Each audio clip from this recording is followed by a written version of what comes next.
Sino-sino may natatanging puwang sa puso ni Mayor Vico Sotto? Sino nga ba ang future Mrs. Sotto? Alamin natin.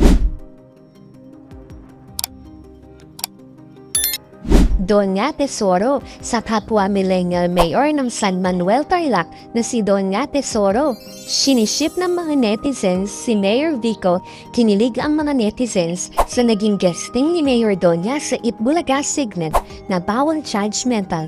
Pero ayon sa hashtag ng post ni Mayor Doña, no time for love. Ngunit open naman daw ito sa love life sa takdang panahon, kung saan nais ba itong ireto ni Vic Sotto sa kanyang anak na si Vico na kapwa niya mayor, Gretchen Ho. Nag-viral ang photo ni na Mayor Vico at TV host Gretchen Ho nang makita silang magkatabi habang nanonood ng SEA Games. Ginanay ng isang malapit na source kay Mayor Vico na may namamagitan sa kanila ni Gretchen Ho at nang tanungin ang ina ni Mayor Vico na si Connie Reyes tungkol sa love life ng kanyang anak, kung meron talaga, sasabihin ng anak ko. Di ko kailangang magtanong, magsasabi iyon. Janelle T. sa Miss Philippines Earth 2019 at former Wawawin host, minsan nang nalink si Mayor Vico na si Kim Chi or Janelle T sa totoong buhay. Nag-courtesy visit pa nga ito sa office ni Mayor Vico sa Pasig nang maging representative ito ng Pasig City sa Miss Earth Beauty Pageant. Dahil rin sa ganda ni Janelle T, hindi mapigilang ireto ng mga netizens si Mayor Vico kay Janelle bilang gwapo at maganda ang mga ito. Nalink ito kay Vico nang makitang magkasama sila sa isang picture.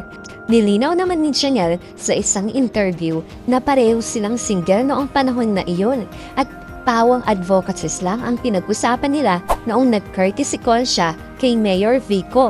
Isabel De Leon, nang ibahagi ng Miss Multinational Philippines 2019 at aktres na si Isabel De Leon ang kanilang larawan ni Mayor Vico. Maraming kiniling na netizens. Ayon sa netizens, bagay ang dalawa dahil pareho silang single. Nagbiro naman ang iba na magkapatid sina Vico at Isabel, anak kasi ni Vic sa dating sitcom ng GMA na gumanap bilang Duday. Maine Mendoza.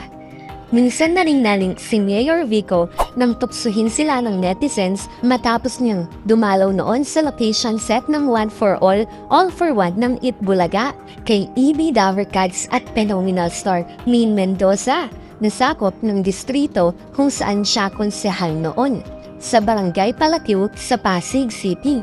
Nabalak niya raw ligawan si Maine Mendoza. Agad namang nilinaw ni Mayor Vico noon na walang katotohanan ng kumakalat na balita. Sabi nga sa isang tweet, "The issue is when people have no issue about making an issue where there is really no issue." Kasalukuyang in a relationship si Maine sa aktor na si Arjo Ataide. Ang larawan nito ay kuha mula sa wedding reception ni Pauline Luna at Vic Sotto. Lininaw din ni Connie Reyes na pasadya lang na mapunta sa location si Maine para sa One for All for One segment na hindi nililigawan ni Vico si Maine Mendoza. Bea Alonzo. Naghatid siya ng tulong para sa mga frontliners ng Pasig City. "Hi Mama, nakilala ko na ang paborito mo." Ito ang sinulat ni Bea Alonzo nang makita niya ng personal si Vico Sotto. Ang ina ni Vico na si Connie Reyes ay gumanap na ina ni Bea sa isang pelikulang.